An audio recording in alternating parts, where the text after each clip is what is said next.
tudo bem? Sejam todos bem-vindos. Oi, pessoal.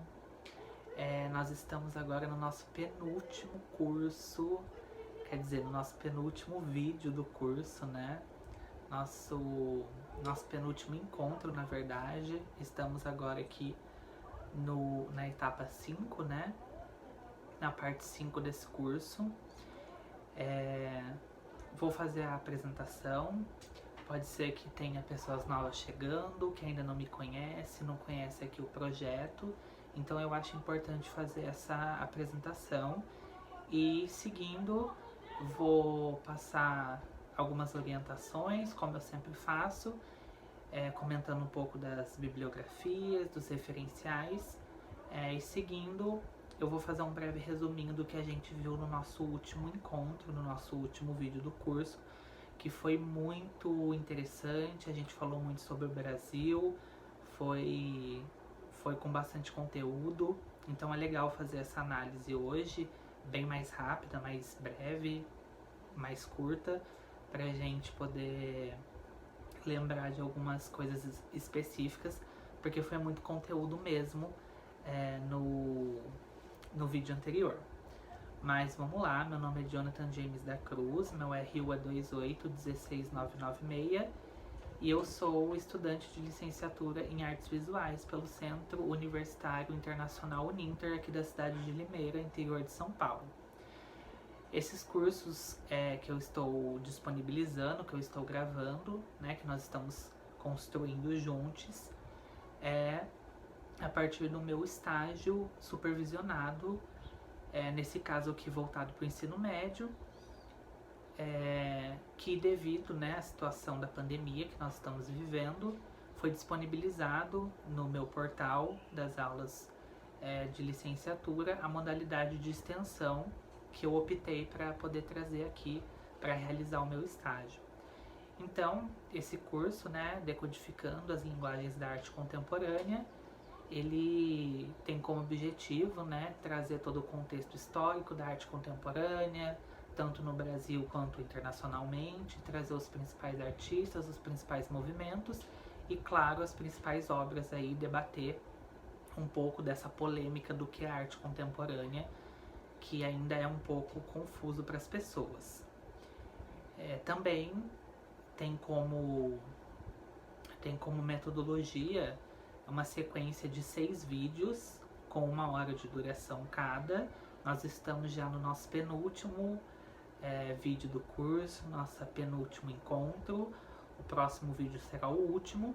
Então eu vou tentar dar uma corrida, assim, não vou dizer corrida, eu vou tentar dar uma acelerada no conteúdo para que a gente consiga pegar todos os elementos principais que são mais importantes para a gente, né? Tanto para eu, enquanto futuro educador, passando para vocês, e para vocês, estudantes, para o desenvolvimento aí das fases do ensino médio que vocês estão, ou não também. Bom, já vou começar dizendo, né, como sempre, eu não estou tirando essas reflexões, esses estudos da minha cabeça, é tudo com base em leituras, com base em fundamentação teórica, com base em autores que pesquisaram e estudaram esses temas com base em outros autores, em outros pesquisadores. Então tenho os meus livros aqui. Hoje eu não trouxe nenhum livro novo, até porque a gente vai continuar falando da arte brasileira, moderna e contemporânea. Então eu vou prosseguir com os mesmos livros do começo e aquele que eu introduzi no vídeo de ontem. Quem não viu, eu comento um pouco sobre ele no vídeo anterior, né, no vídeo 4 no caso. Já vou dizendo também, deixa um copinho de água aí, uma canequinha de café, de chá, de suco, com esse calor que tá fazendo.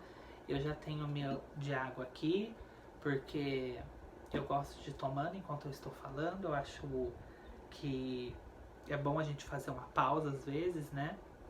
Por mais que aqui seja 1 hora direto, vocês aí e eu aqui também, claro, né? Fazer uma pausa, dar uma relaxada pra gente se situar.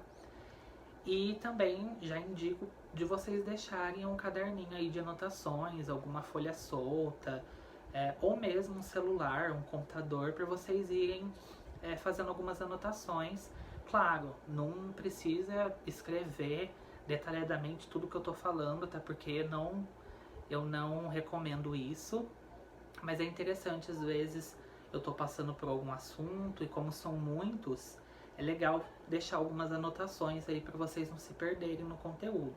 Por isso que eu gosto sempre de fazer uma introdução no começo dos vídeos, de relembrar o que a gente falou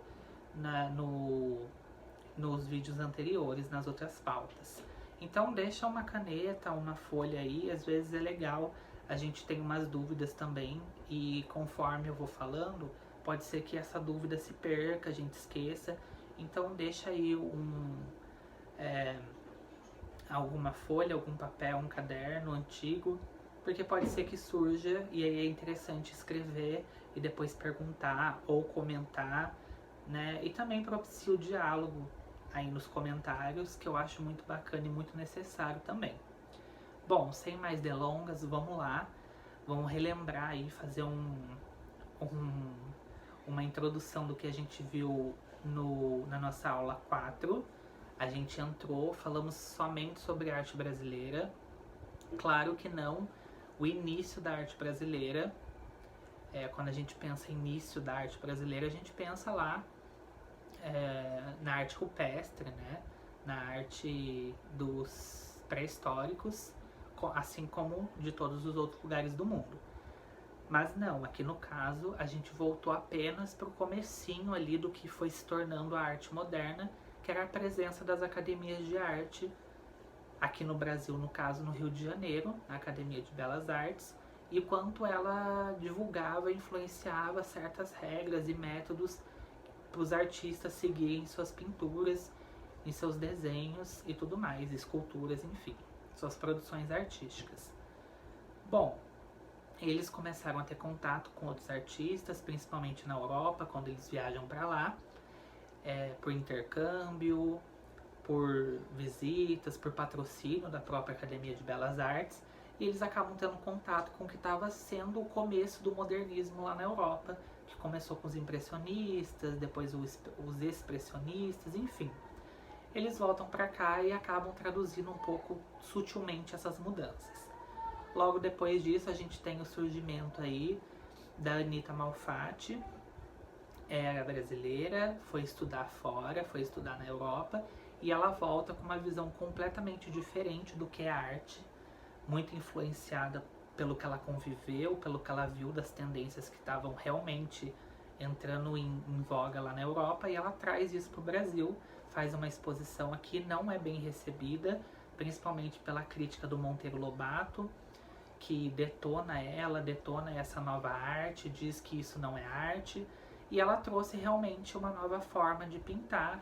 Ela faz desenhos com uma perspectiva muito diferente, o corpo humano dela é um pouco desfigurado, traz aquela ideia do cubismo, e ela faz a pintura com cores fora da realidade.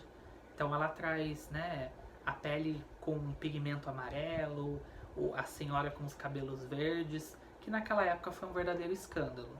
Tem também o Lazar Segal, ele era lituano, mas estabeleceu residência no Brasil, fez também uma exposição, ele foi mais bem recebido porque ele era estrangeiro e também porque ele era homem.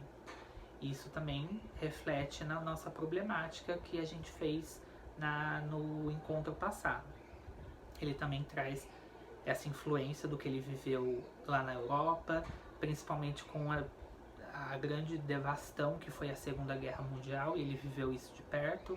Então ele traz esses horrores através do expressionismo aqui para o Brasil, que ele viveu lá. Também se encanta pela flora brasileira, pelas folhagens, por toda essa questão da natureza brasileira mesmo.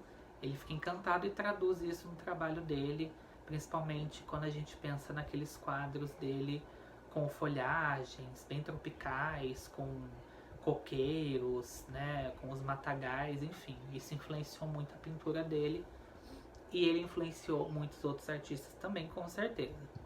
A partir disso, a gente tinha o Rio de Janeiro, é o polo de tudo, a Academia de Belas Artes estava lá, mas São Paulo estava começando a se industrializar, as indústrias vieram para cá, é inaugurado o Teatro Municipal. Isso foi um marco para o modernismo artístico de São Paulo, e os artistas de São Paulo começam a se empoderar e querer criar uma nova forma de fazer arte e também uma nova arte brasileira. Então essa intelectualidade, esses intelectuais formados que estudaram na Europa, começaram a pensar o que seria esse novo modernismo, o que é essa nova arte brasileira.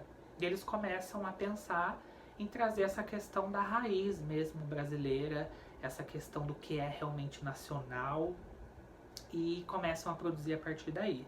Acontece a Semana de Arte Moderna em 1922, foi uma semana polêmica, em que cada dia da semana acontecia exposições referentes a artes plásticas, literatura, e são apresentadas aí essas obras bem diferentes, que chocou a sociedade paulistana da época e fizeram com que o modernismo fosse legitimado. A partir daquele momento começou o modernismo e esse é um estilo a ser seguido, goste ou não goste. A gente problematizou também essa questão, porque muitos desses artistas eram brancos, detinham um poder aquisitivo alto, tinham estudado na Europa, né? Eram intelectuais ali, porque tinham poder aquisitivo para ingressar em uma faculdade.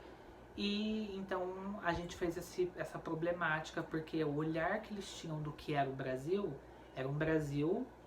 né, de um ponto de vista diferente da maioria da população, que era formada por ex-escravos que tinham sido libertos, por pessoas muito pobres, pessoas marginalizadas, e eles quererem demonstrar essa nova arte brasileira para o público de fora acaba sendo um pouco problemático quando eles estão mostrando de um ponto de vista branco e elitista, porque muitos deles eram de famílias muito abastadas. Mas, querendo ou não, com problemáticas ou não, eles influenciaram aí a criação de uma nova forma de fazer arte no Brasil, e que estava em voga na Europa, que era o modernismo. Então o modernismo começou de vez. A gente falou um pouquinho do Alfredo Volpi, ele fez parte do grupo Santa Helena em São Paulo. Ele era um pintor, né, de paredes ali, que fazia trabalhos por encomenda. Ele era muito pobre, fazia curso de desenho numa escola de arte em São Paulo à noite, onde ele podia produzir realmente a arte que ele queria, né, uma arte bem mais intimista dele, não o que cobravam dele para ele fazer. E ele foi aceito pelos modernistas brasileiros, mas daquele jeito, sempre com uma distância ali. E também, por último, a gente falou sobre os grandes mecenas, né, os grandes patrocinadores da sociedade paulistana, que é o Chateaubriand, a Lina Bobardi, o Cicilo Matarazzo, são esses nomes, a Yolanda Penteado, eram pessoas, né, da alta sociedade da época que queriam que o Brasil fosse uma vitrine artística para a Europa.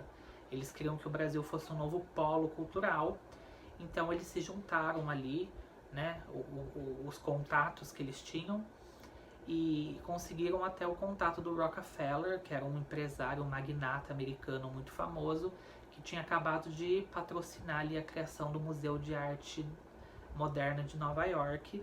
E aí foi criado aqui no Brasil, né, em São Paulo, o Museu de Arte Moderna, o MAM, que está até hoje lá em São Paulo, e o MASP, Museu de Arte de São Paulo. Essa criação ali em 1947, 1948, também problematizei, porque a gente está dizendo sobre uma sociedade pensando no dinheiro, pensando em interesses particulares, que sim, foi muito importante a criação desses espaços, até porque a gente não tinha, mas a gente tem que pensar quem podia acessar esses espaços, né, para quem podia divulgar seu trabalho ali, para quem que era voltado essa arte que estava sendo feita. Tudo isso a gente tem que levar em conta, principalmente quando a gente pensar no que aconteceu alguns anos depois com o artista Hélio Oiticica e sua exposição polêmica dos parangolés, mas eu já chego lá. Bom, eu parei por aí ontem, agora a gente vai entrar de vez no conteúdo da aula de hoje, né, do curso de hoje, que a gente vai falar da criação da primeira Bienal. A Bienal, ela começou há muito tempo atrás, lá em 1800, começou lá na Europa, começou na Itália, depois em Paris, e aí esses grandes nomes da sociedade, da alta sociedade paulistana, depois de ter criado os 2 museus em São Paulo, também queriam que o Brasil tivesse a sua Bienal. E aí foi criada a primeira Bienal em São Paulo, acontecendo em 1951, e eles divulgaram aí traços da arte moderna, eles queriam que tivesse esses artistas do modernismo, e acabou acontecendo. O artista premiado da noite, que saiu aí, né, com seu status de arte elevado, foi o Max Bill. Ele não era brasileiro, ele era suíço, e ele criou uma obra, uma escultura chamada Unidade Tripartida. Eu acho até interessante mostrar essa obra dele para vocês entenderem por que essa obra foi escolhida, e a própria questão da nacionalidade, né? Era tão grande essa coisa, né? Essa comoção da elite em criar uma Bienal, né? Um evento tão grande que é uma cópia mesmo aos moldes do que acontecia na Europa, e aí criado no Brasil, voltado para divulgar a arte do Brasil, e quem leva o prêmio da noite não era um brasileiro. Então é legal a gente fazer esse contraponto. Eu vou mostrar a obra do Max Bill, que foi apresentada e foi a escolhida pelos críticos, foi a obra referência aí da primeira Bienal, que foi a Unidade Tripartida, feita com aço inoxidável pelo Max Bill.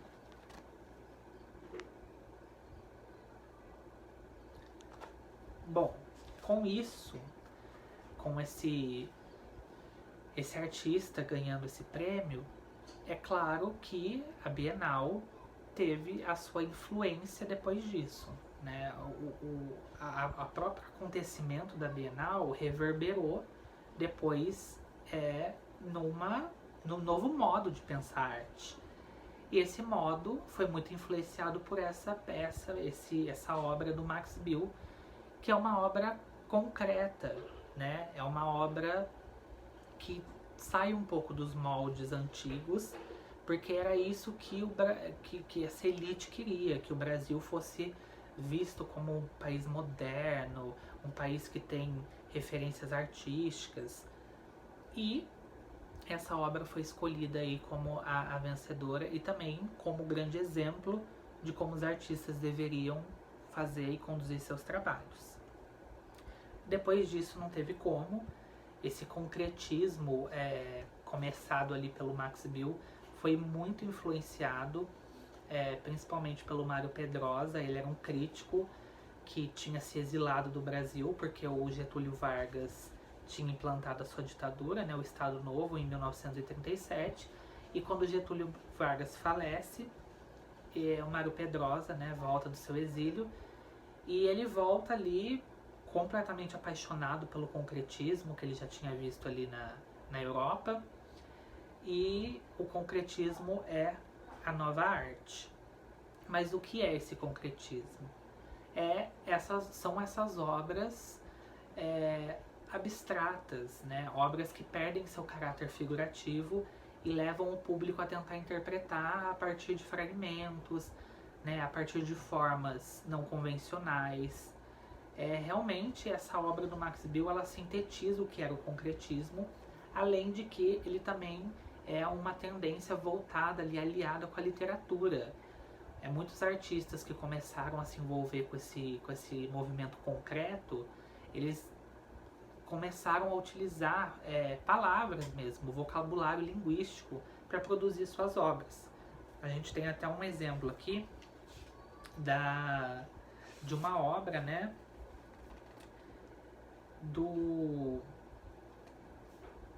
essa obra, se eu não me engano, sim, ela é do Augusto Campos. Eles faziam parte ali do movimento concreto.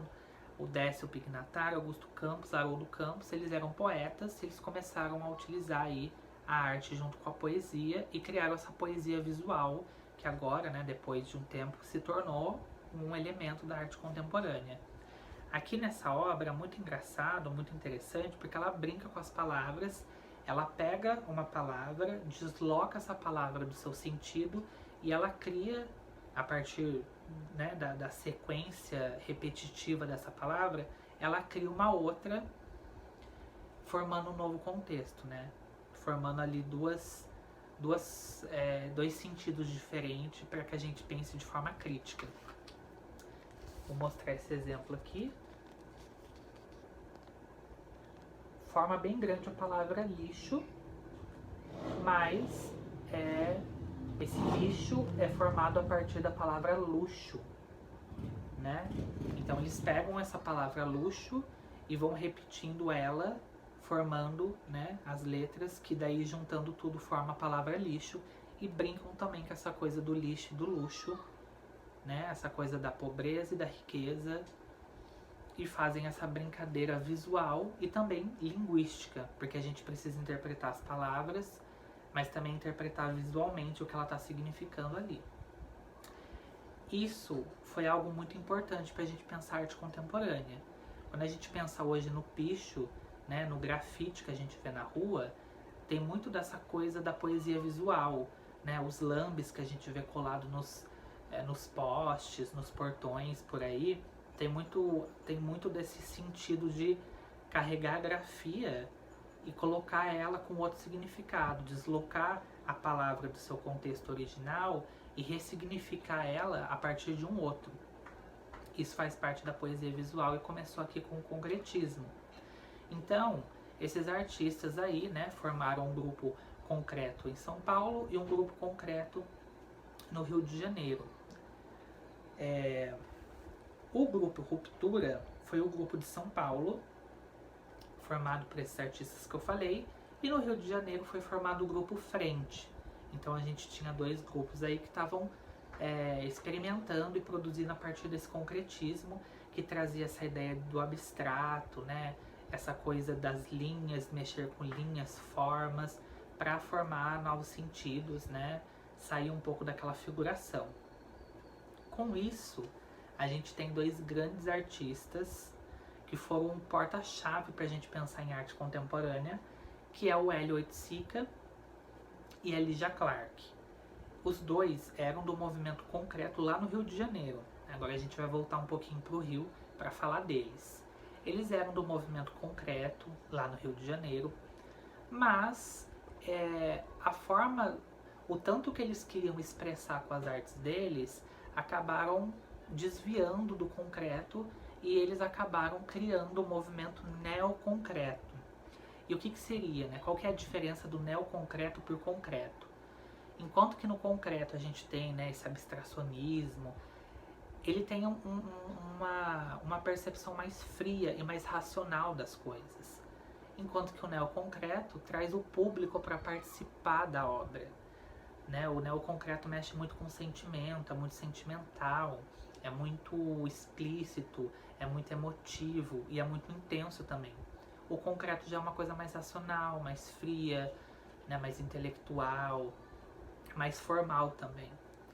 E enquanto que o neoconcreto, né, o Hélio Oiticica e a Lígia Clark começam a trabalhar essa questão de trazer o público, né, que antes assistia, contemplava as obras de arte passivamente, apenas olhando, agora eles querem que esse público venha e participe da obra. A obra, ela só vai acontecer se o público ajudar na participação. Isso também é algo muito importante na arte contemporânea. É algo que agora a gente está começando a arte contemporânea. A partir desse momento, a partir de Hélio Oiticica e Lígia Clark, a gente começa a entrar nas linguagens da arte contemporânea. Eu vou falar sobre todas elas depois, mas é só para vocês entenderem que os dois ali começaram, né, sem saber muito, né, até porque essa coisa do arte contemporânea começou a ser discutido só lá pro final dos anos 70, mas ali nos anos 60 eles com essa arte deles que ultrapassava esse limite concreto, né, fazendo uma piadinha aqui, eles acabaram mesmo ressignificando a linguagem da arte. E aí, quando a gente fala em Lygia Clark e Elliot Sica, eu vou falar um pouquinho primeiro da Lygia, para depois a gente falar da exposição polêmica do Elliot Sica, que eu até vou ler um trecho aqui, tinha prometido no outro vídeo. Bom, a Lygia Clark, ela cria uma obra que vai, assim, ressignificar a maneira de fazer arte quando a gente pensa na participação do público e quando a gente pensa no coletivo. Porque ela cria o divisor. O divisor nada mais era do que um tecido branco ali de nylon, em que tem vários buracos, né, para colocar as cabeças, e ela chama um público ali para que eles coloquem, né, vistam esse tecido branco, e quando cada um coloca, né, veste esse tecido e coloca, fica aparecendo apenas a cabeça das pessoas ali, e ela pede para eles se movimentarem, criarem um movimento todos juntos, né? Então tenta imaginar um monte de gente aglomerada, né? É até engraçado falar aglomerado nesse momento de pandemia, né? E fazer essa relação. Então eles vestiam esse tecido e aparecia apenas a cabeça deles, né? O resto estava tudo branco ali, e eles tinham que de alguma forma estar todos sincronizados e andar todos de uma forma que harmonizasse, que todos eles conseguissem andar e encontrar uma harmonia ali. Então isso é muito interessante, porque o público agora participa da obra. A obra só vai acontecer se o público participar dela, e não antes, que o artista fazia tudo e o público tinha apenas que olhar, que contemplar. Agora, com essa obra da Lygia Clark, o público não só participa, como ele ressignifica a obra, né? Se o público não vestir, se o público não se movimentar, né, e outras pessoas estiverem, né, o outro público também assistindo, isso não acontece. Então essa relação do público com a obra é modificada a partir desse momento. Inclusive eu acho que tem até essa obra da Lygia Clark para vocês poderem visualizar o que eu estou falando quando a gente fala dessa obra dela do divisor. Tem uma foto bem pequenininha, mas eu acho que dá super para entender o contexto. Então, quando ela cria isso, a participação do público na obra é completamente ressignificada. Agora o público atua de forma ativa dentro da obra, né, a convite do artista. Ela também cria máscaras ali perceptivas, né, em que ela pede para as pessoas usarem a máscara e utilizar o nosso sentido, não da visão, mas o sentido do olfato e do tato, né? Porque a máscara tá com odores ali, tá com texturas. Então ela quer mudar a nossa percepção sobre como a gente vê as coisas, né? Então ela cria essas máscaras e manipula ali o que tem dentro da máscara para que a gente tenha outra percepção. É como se a gente pudesse ver as coisas com outros sentidos, né? Fora do que está sendo manipulado pra gente, assim. Bom, eu vou falar do Elliot Sica. Ele foi um artista muito importante para a arte contemporânea, né? Ele e a Lygia Clark, assim, foram os pais da arte contemporânea brasileira. Claro que tiveram artistas antes que já, assim como o Marcel Duchamp, o dadaísmo, né? Já criou a ideia ali que ia ser usada depois. Teve um artista muito importante que eu gosto muito, que é o Flávio Carvalho. O Flávio de Carvalho. Eu vou falar sobre ele daqui a pouco. Ele foi um expoente da arte contemporânea num momento assim que isso não era nem pensado. Lá em 1930, quando eu estava começando, né, o modernismo, ele já tinha umas ideias bem mais transgressoras e muito mais contemporâneas. Mas eu vou falar do Elliot Sica porque eu acho importante falar sobre a exposição que aconteceu no MAM, no Museu de Arte Moderna, né? Tinha ali acabado de ser construído, ser inaugurado. E o Elliot Sica, ele gostava muito de trabalhar com o público e com o público periférico. Então, ele buscava a inspiração do público nas favelas.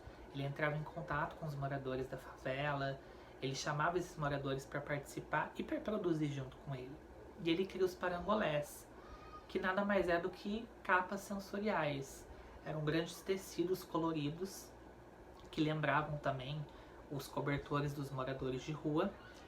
E esse ato de vestir esses parangolés dele e se movimentar, né? Porque tinha toda essa questão, não era apenas o tecido, era como esse tecido ia ser manuseado e por quem ia ser manuseado. Olha como a gente muda do moderno para o contemporâneo.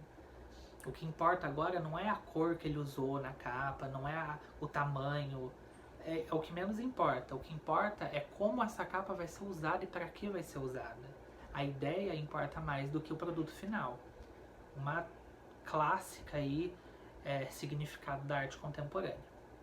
Mas segura aí que eu já volto nessa definição. Talvez no próximo vídeo.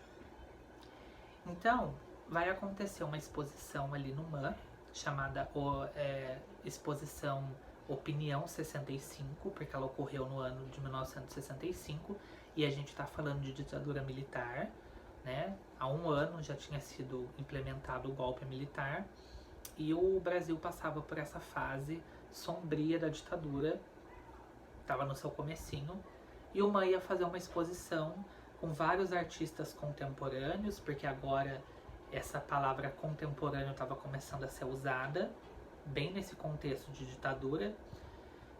E a ideia do Elliot Sica era trazer esses moradores da favela, alguns ali eram da escola de samba. Ele ia trazer esses moradores, né, para fazer a performance, né, dos parangolés dentro do espaço do museu. Eu tinha falado o Museu de Arte Moderna, mas esse é o Museu de Arte Moderna do Rio de Janeiro, né? Não era o de São Paulo, que depois foi construído lá no Rio de Janeiro. Então ia acontecer essa exposição lá no Rio de Janeiro, no Museu de Arte Moderna, e agora eu vou usar aqui a citação da Maria Amélia Bulhões para ler aqui o que a autora escreveu sobre esse acontecimento. Então vamos lá, segundo as palavras dela.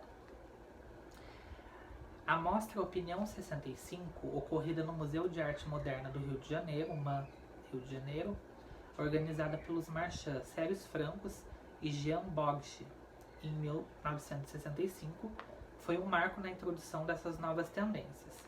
Apresentando 17 artistas, entre brasileiros e franceses, a exposição levava o nome de um show que despertava muita atenção e sublinhava a ideia de que os artistas participantes usassem seus trabalhos para emitir opiniões. Logo após o golpe de 1964, expressar opinião era visto como uma forma de manifestar uma intenção crítica e política. Nessa mostra, Hélio Oiticica apresentou os parangolés, capas feitas de tecidos e plásticos que incorporavam o movimento do sujeito que as usava. Assim, a obra existia a partir do ato de vestir e se movimentar. Elas foram exibidas pelos passistas do Grêmio Recreativo da Escola de Samba Estação Primeira da Mangueira, que, impedidos de se apresentar dentro do museu, se espalharam pelos jardins, considerando que, nessa época, para entrar nos vernissages, era necessário estar de terno e gravata. Essa foi uma atitude bastante subversiva do artista. E o uso do exterior do museu ampliou a repercussão do evento e a sua difusão. Bom, essa passagem está na página 25 e 26, e aqui eu mostro o parangolé para vocês, do Hélio Oiticica, né, essa capa aí, usada para se movimentar, para se expressar.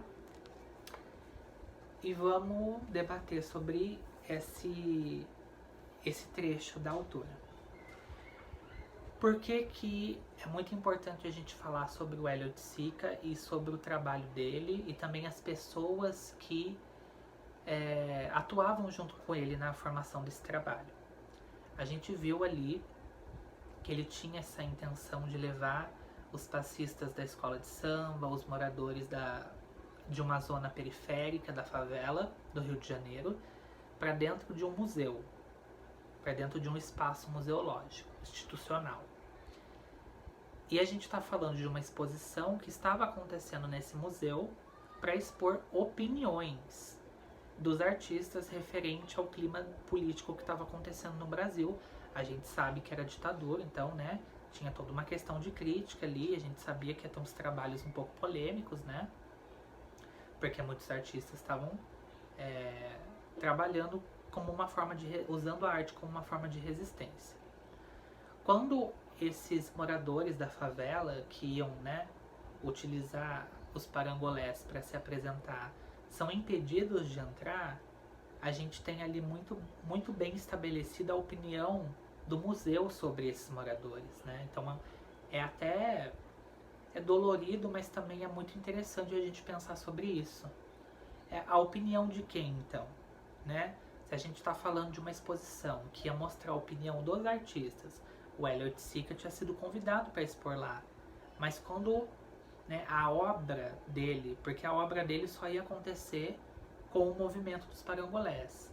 Quando essa obra é impedida de entrar, e para vocês saberem, ela foi exposta depois só as vestimentas, né? Eles colocaram só as vestimentas para ser expostas ali na exposição.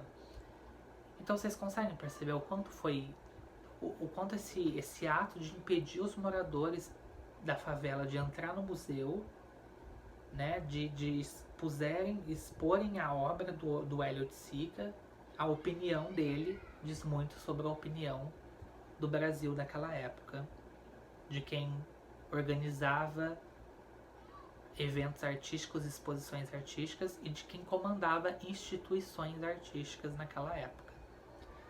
Isso é muito interessante da gente pensar em como isso influencia muito na arte contemporânea e de que como talvez na visão desses marchands aí, né, desse pessoal que estava organizando a exposição, de como eles não compreendiam de fato o que era arte contemporânea, que o Hélio Oiticica queria tanto mostrar ali, né, porque ele sabia o que era isso. Era uma arte que atravessava ali de forma transgressora padrões completamente institucionalizados no imaginário da população brasileira. Então eu queria passar esse trecho para vocês refletirem sobre isso.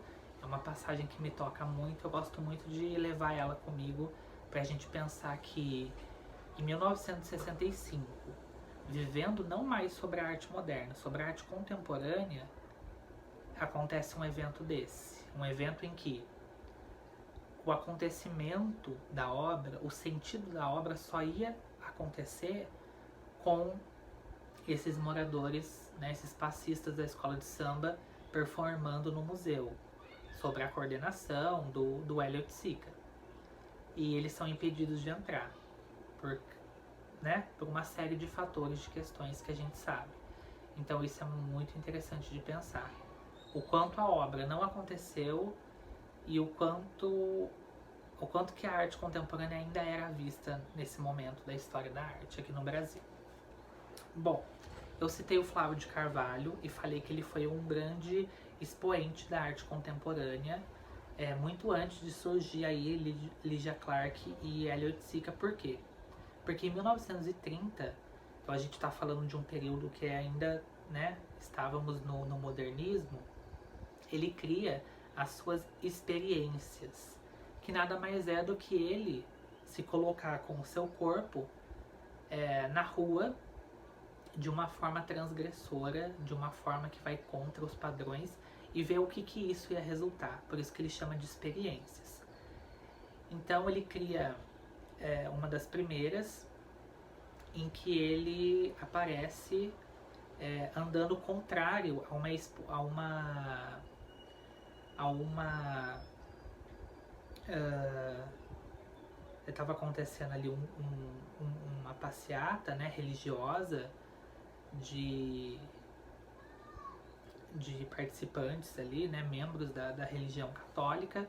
Estava acontecendo uma procissão e ele passa no meio dessa procissão andando de costas, de boné, e cria essa tensão, né, que algumas pessoas acabam sendo grossas com ele chega a ser ali agredido verbalmente, e isso fazia parte da experiência que ele queria relatar depois. E algum tempo depois, ele passa no meio ali de pessoas usando uma saia. Ele era um homem. E em 1930, nesse período aí dos anos 30, ele faz essas duas experiências. Uma andando ao contrário numa procissão religiosa, e a outra usando uma saia na rua. E nesse momento que ele usa a saia, é um momento tenso de conflito. E aí a gente tem que pensar em como que ele conseguiu articular elementos de moda e elementos do o próprio gestual dele. O próprio modo dele se comportar, dele agir com o próprio corpo. Ele não levou tela de pintura, ele não levou pincel, ele estava apenas com o corpo dele. A forma que ele agiu ditou o comportamento de outras pessoas. Era a experiência que ele queria. Isso muito antes de surgir Elliot Sick e seus parangolés, Lygia Clark, o divisor dela. Então olha como que o Flávio de Carvalho foi muito visionário, né? Ele estava mexendo ali com uma coisa muito conservadora, que no primeiro caso era a questão da religião, e no outro caso a questão da indumentária.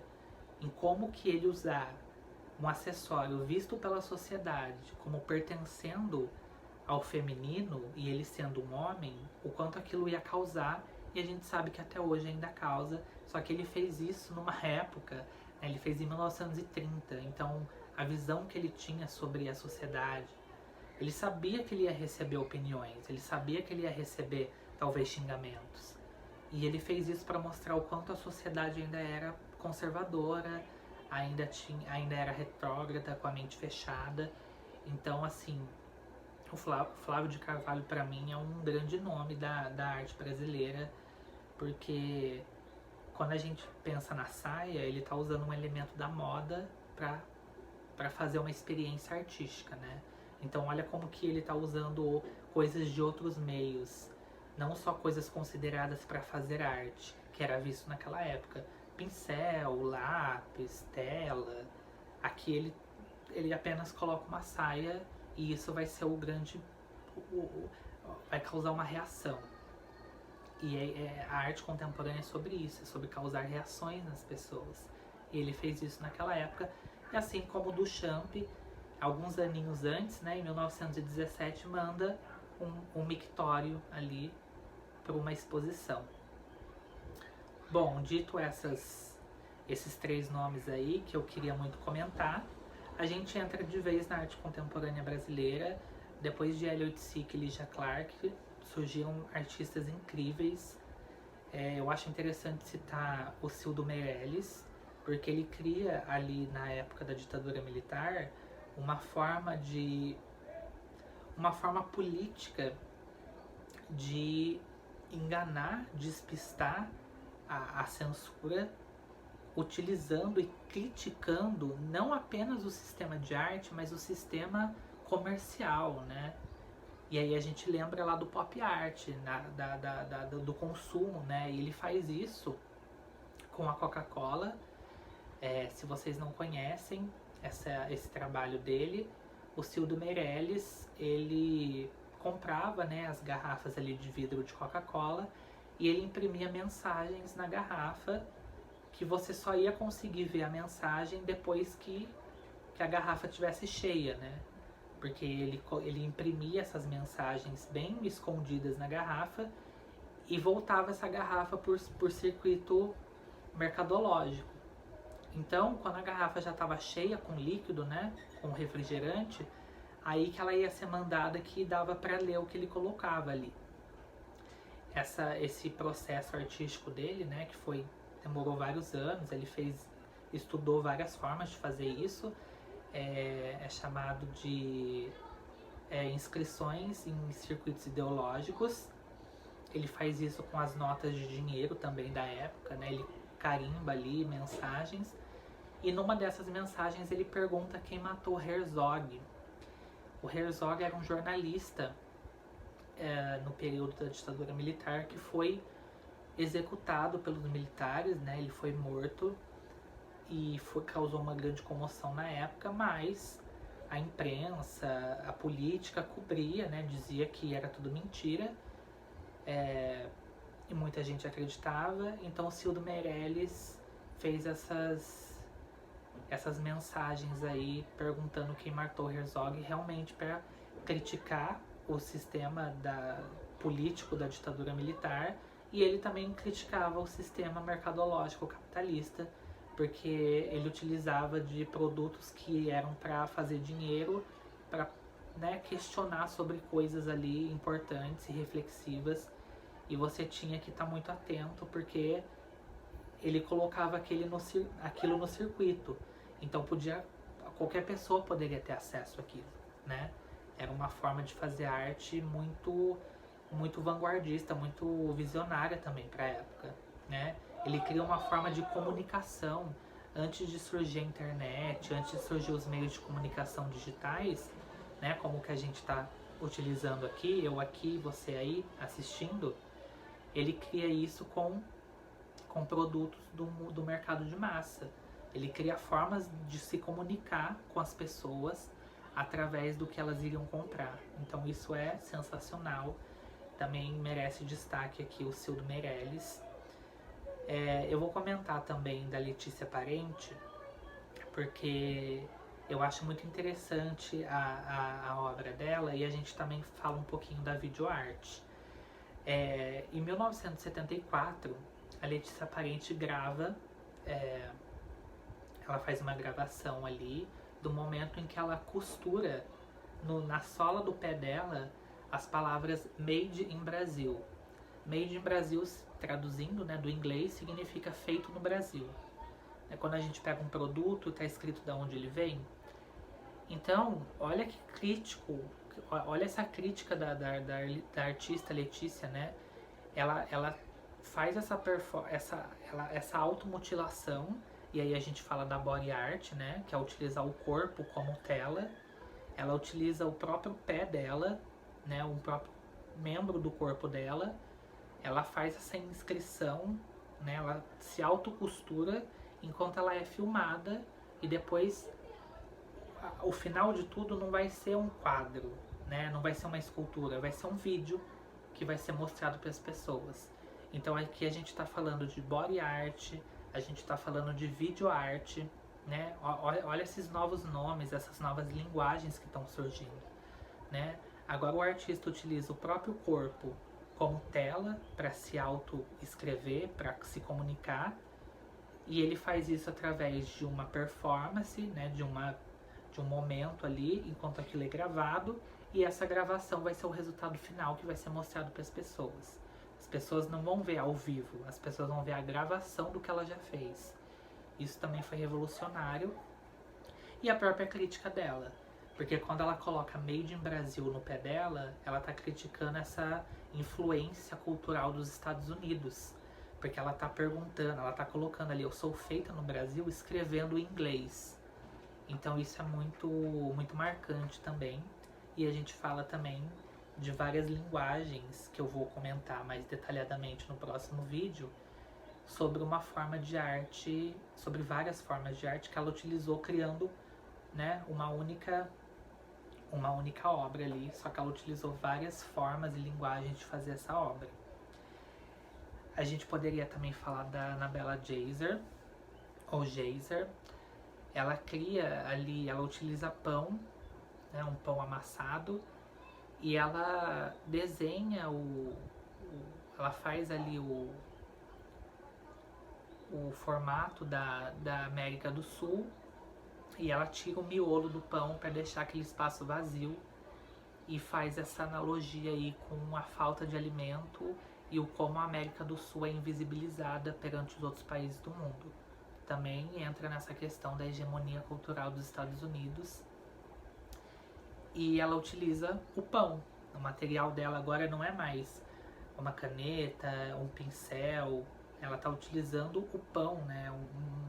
Um elemento ali do nosso dia a dia, do nosso cotidiano, né? Algo que a gente se alimenta. Então, mais uma vez, as vanguardas contemporâneas surgindo aí nesse momento, aparecendo, e a gente vê que do moderno para o contemporâneo, o quanto foi se ressignificando, né? A partir da Lygia Clark, do Elliot Sica, né? Criando ali suas instalações, o quanto eles estavam trazendo novos elementos, novas linguagens, e o quanto outros artistas depois deles começaram a utilizar ainda mais essas linguagens e fazer essas experimentações.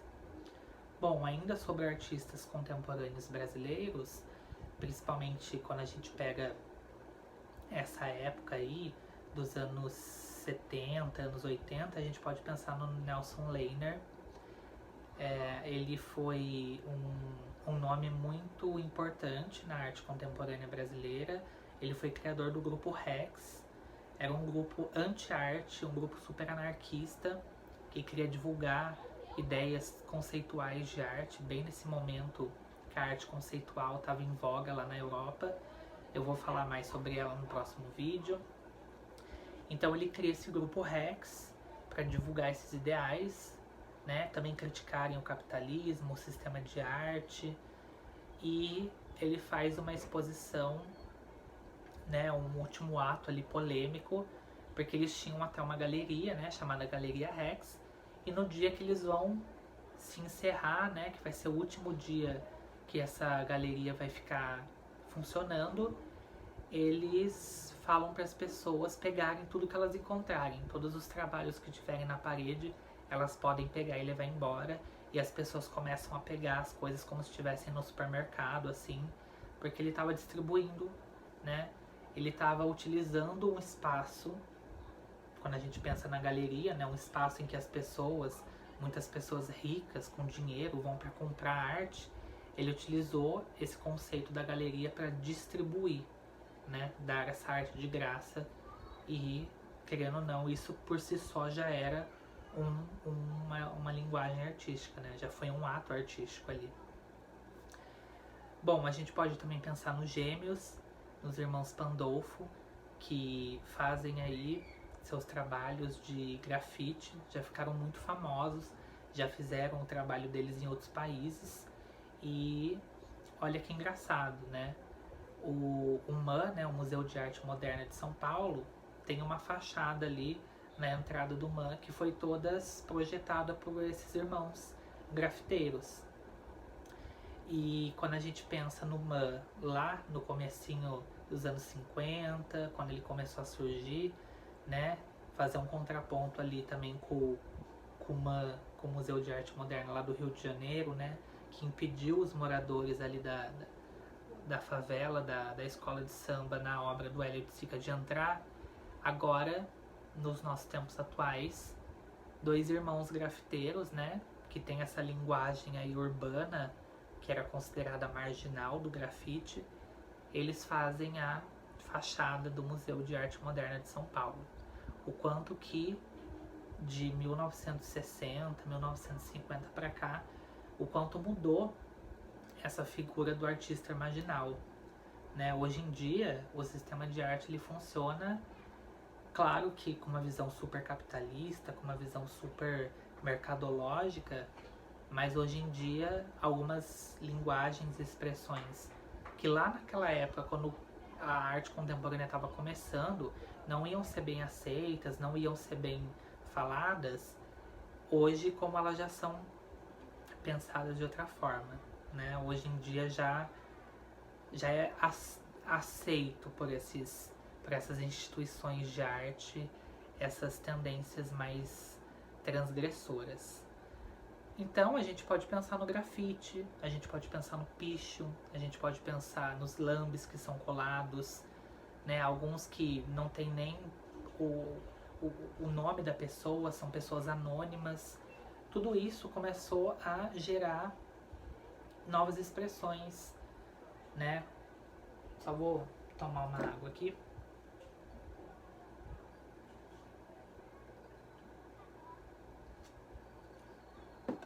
Porque quando a gente pensa lá no comecinho, né? Tanto desse vídeo quanto do outro que eu fiz, falando sobre arte academicista, né? Com essa tendência neoclássica, Lá era o centro do que era decidido que era arte ou não. E aí a gente passa para o período modernista, em que, né, é um pouco mais democrático o que é considerado arte ou não, mas ainda assim bem restrito e bem seleto. E aí a gente chega no período contemporâneo, que as grandes instituições, os grandes museus culturais começam a aparecer, e também, por mais que a arte contemporânea estava sendo bem aceita, não era toda a arte contemporânea e todo artista que poderia se expressar ali naquele espaço, para chegar hoje e a gente vê grafite sendo exposto em museus, a gente vê linguagens urbanas e periféricas constando nesses espaços. A gente pode pensar até na Vulcânica Pouca Roupa. Ela é uma artista travesti aqui do Brasil, lá de São Paulo. E em 2019 ela participou, ela foi convidada, junto com outros artistas, a expor no 36º Panorama de Arte Brasileiro, que é aí uma ação cultural do Museu de Arte Moderna de São Paulo, e em que eles chamam artistas realmente que não são muito famosos, que estão aí fazendo seus trabalhos, para divulgar ali suas obras no espaço do museu.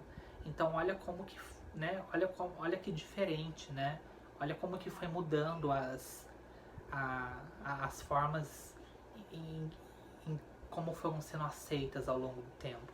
É claro que hoje não é qualquer obra ainda que pode ser considerada arte. A gente ainda tem essa coisa do crítico, né? Do crítico tradicional que quer ainda jogar esse conservadorismo até para o momento que a gente vive hoje, em que tudo pode ser considerado arte. Mas o quanto foi revolucionário esse processo. Eu tenho que, para mim, que quando a gente começa ali na arte contemporânea, que, né, como eu já falei no começo, o meu ponto de vista começa ali no final da Segunda Guerra Mundial, mas para muitos pesquisadores e autores começa definitivamente em 1960. Então eu tenho que, para mim, que o comecinho da arte contemporânea ainda tinha uma visão muito padronizada e conservadora das coisas. O próprio modernismo em si, por mais que foi revolucionário, visionário e diferente, ele também tinha uma visão muito elitista e conservadora. E quando a gente chega na atualidade, né, eu acho que depois ali dos anos 80, anos 90, 2000 em diante, a gente já tem uma abertura muito maior para o que é considerado arte, o que é produzido em arte.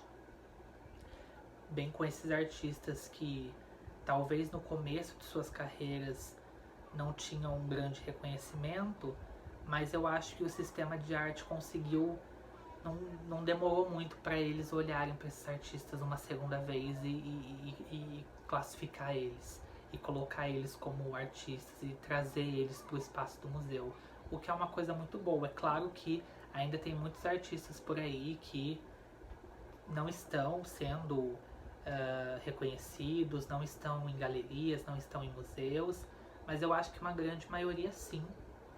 Eu fiquei muito impressionado, eu tive a oportunidade de visitar essa exposição do 36º Panorama de Arte Brasileira do MAM, e foi muito incrível ver artistas completamente diferentes entre si, nas suas temáticas, nas formas que eles criam, mas como a curadoria do espaço conseguiu colocar a linguagem deles conversando um com o outro.